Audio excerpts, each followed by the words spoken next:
এসে গেছে বাঙালির প্রাণের উৎসব দুর্গাপুজো। আগামী 2রা অক্টোবর মহালয়া, 9 অক্টোবর মহাষষ্ঠীর মাধ্যমে শুরু হবে দেবী বন্দনা। ফলে হাতে আর সময় নেই, এখন প্রতিমা কারখানায় চরম ব্যস্ততা। নাওয়া খাওয়া ভুলে মৃৎশিল্পীরা প্রতিমা নির্মাণে ব্যস্ত। করিমগঞ্জ শহরের প্রতিমা কারখানায় এবারে প্রতিমার দাম 20,000 থেকে শুরু, সর্বোচ্চ দাম 2.5 লক্ষ টাকা। এ নিয়ে করিমগঞ্জ থেকে আমাদের প্রতিনিধি মিষ্টু দত্তের এক প্রতিবেদন দেখুন। দেখো, দুর্গাপূজা মানেই বাঙালির প্রাণ, বাঙালির আবেগ। বিশেষ করে উত্তর পূর্বাঞ্চলের ভিতরে অন্যতম বাঙালি অধ্যুষিত এলাকা হচ্ছে বরাক উপত্যকা, এবং দুর্গাপূজাকে ঘিরে বরাক উপত্যকায় প্রতি বছর দেখা যায় যে এক উৎসবমুখর পরিবেশ।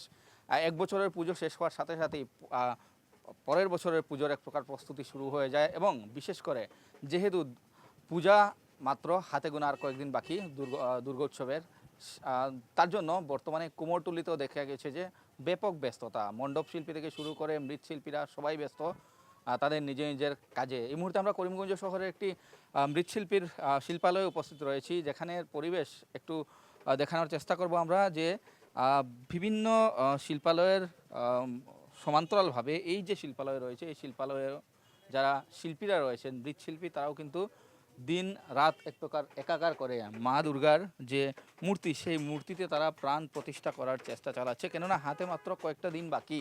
আর এই সময়ের ভিতরেই যেসব অর্ডার রয়েছে মা দুর্গার মূর্তির অর্ডার, সেই অর্ডারগুলো সম্পূর্ণ করতে হবে। বিশেষ করে বিভিন্ন ডিজাইনের নানা কারুকার্য থাকা যেসব মূর্তি রয়েছে, সেসব মূর্তি কিন্তু বিশেষ করে আকর্ষণের কেন্দ্রবিন্দু হয়ে থাকে। আর আমি প্রথমে উল্লেখ করেছিলাম যে বরাক উপত্যকা মানেই দুর্গাপূজা উপলক্ষে বরাক উপত্যকার বিশেষ পরিচিতি রয়েছে।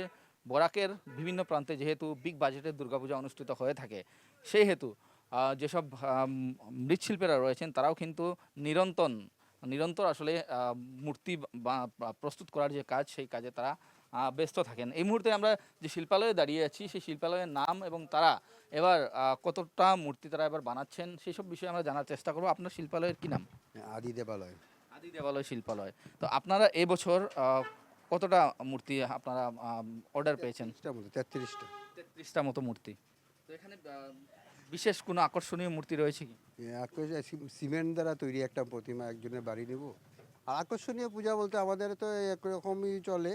তো একটা আছে অপরাজিতা ক্লাবের মূর্তি, বড় ক্লাবে যেটা, আর বাকিগুলো এক রেঞ্জেরই।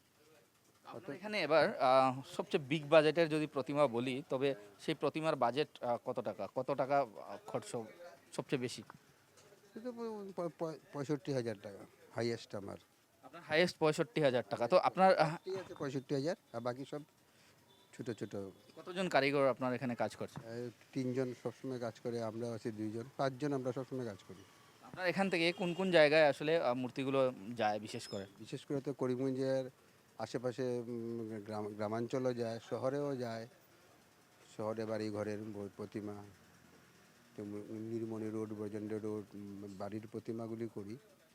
আর এদিকে মহিষাসন, মাইজগ্রাম, তারপরে ভাঙ্গা, বদরপুর, চরঘোলা, এই সমস্ত জায়গায় নেয়। লাতু বাস স্ট্যান্ড, এইসব জায়গায় নিতেছে। কতটা বলেছেন আপনি এবার নির্মাণ? 33টা। 33টা।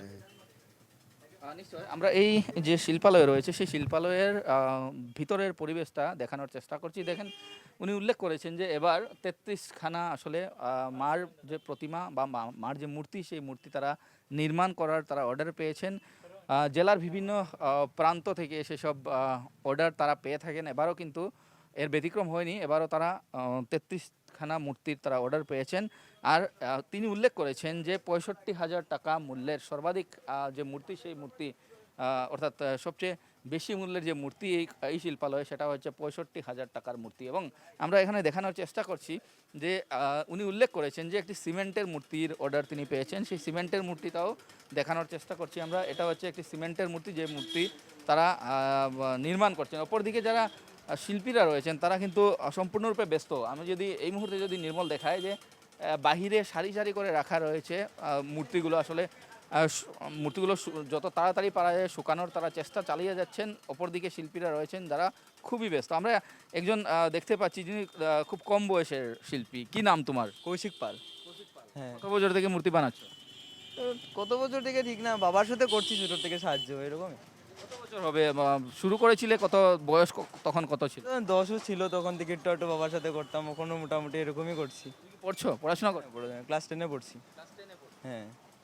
এই মুহূর্তে আমরা দেখাচ্ছি ক্লাস 10-এ পড়ে এই শিল্পী, আসলে সেও কিন্তু উল্লেখ করেছে যে 10 বছর বয়স থেকে এই যে শিল্পকর্ম, সেই শিল্পকর্মের সাথে সে জড়িত হয়ে পড়েছে এবং তার পিতৃর যে শিল্পালয়, সেই শিল্পালয়ে সেও কিন্তু মূর্তি বানানোর কাজে আসলে হাত বাড়িয়ে দিয়েছে। আর আমরা এই মুহূর্তে রাস্তার পাশে দেখাচ্ছি এই যে শিল্পালয় রয়েছে, এই শিল্পালয়ে রাস্তার পাশেও কিন্তু মূর্তি, অনেকগুলো মূর্তি রাখা রয়েছে, যেগুলো আসলে খুব তাড়াতাড়ি যাতে শুকিয়ে যায় তার জন্য এরকম রাখা রয়েছে। অর্থাৎ আমরা মোট কথায় বলতে পারি যে সীমান্ত শহর বা সীমান্ত জেলা করিমগঞ্জেও যে ব্যাপক প্রস্তুতি শুরু হয়েছে দুর্গাপূজা উপলক্ষে, তার কিছু দৃশ্য এই মুহূর্তে আমরা